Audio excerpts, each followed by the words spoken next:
Senior U.S. and Israeli as well as Syrian officials are expected to meet on July 24th in an effort to reach security understandings regarding the situation in southern Syria, according to reports.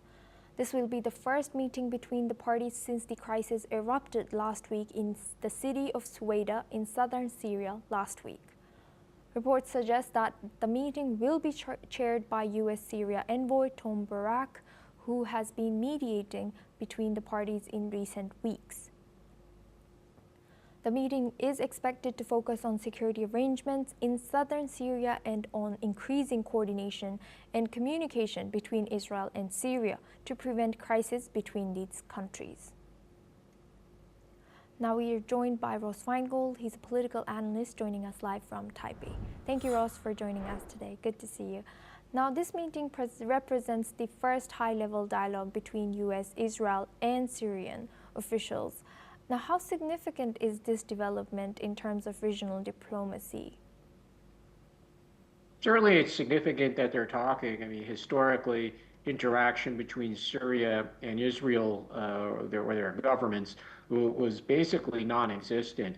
So if they actually are going to be in the same room, if that's what the plan is, and it's not to be indirect discussions, then that is really unusual, because it's really happened rarely or almost never over the past 70 plus years. But the important thing here is not simply that they're talking, but that they're looking for a way to reach an end to the violence that has struck this region of Syria over the past few weeks.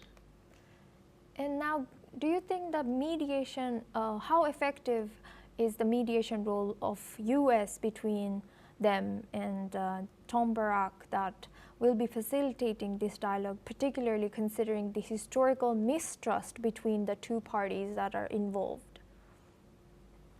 Certainly the Syrians are highly incentivized to be accommodating in these talks.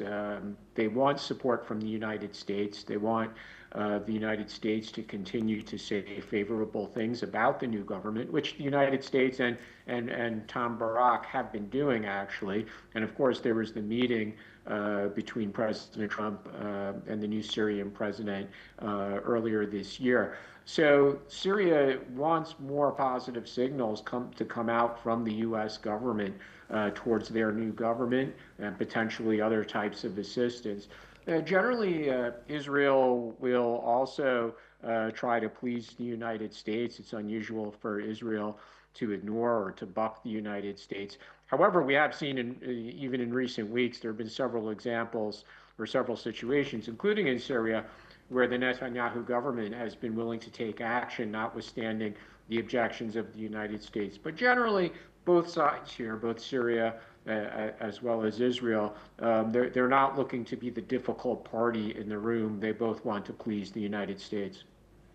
And Ross, now what impact could successful security arrangement and increased communication between these two neighbors have on the broader Middle Eastern geopolitical landscape? It's unclear what it would mean more broadly. Again, the most immediate goal here is to have a ceasefire and to end the violence that has occurred in this part of Syria over the recent few weeks. There are other areas of Syria where Israel is not involved, but the new government is still in a state of hostilities with armed groups on the ground. It remains to be seen whether the United States is going to get involved in those situations as well. Of course, there's the very large Kurdish armed groups in northeastern Syria, which have had a close relationship with the United States, and they haven't integrated into the new military yet, and they're retaining their autonomy. So that's very much an open issue. But is the possibility of some kind of agreement between Israel and Syria with regard to the Sweida region and protecting the Druze minority, is that going to have an effect on other parts of Syria or other parts of the Middle East? I would say no. I think this negotiation really is about a specific area and specific armed groups in Syria. Ross, thank you for sharing that insight. Please stay with us as we stay on this topic. Now, Israeli Foreign Minister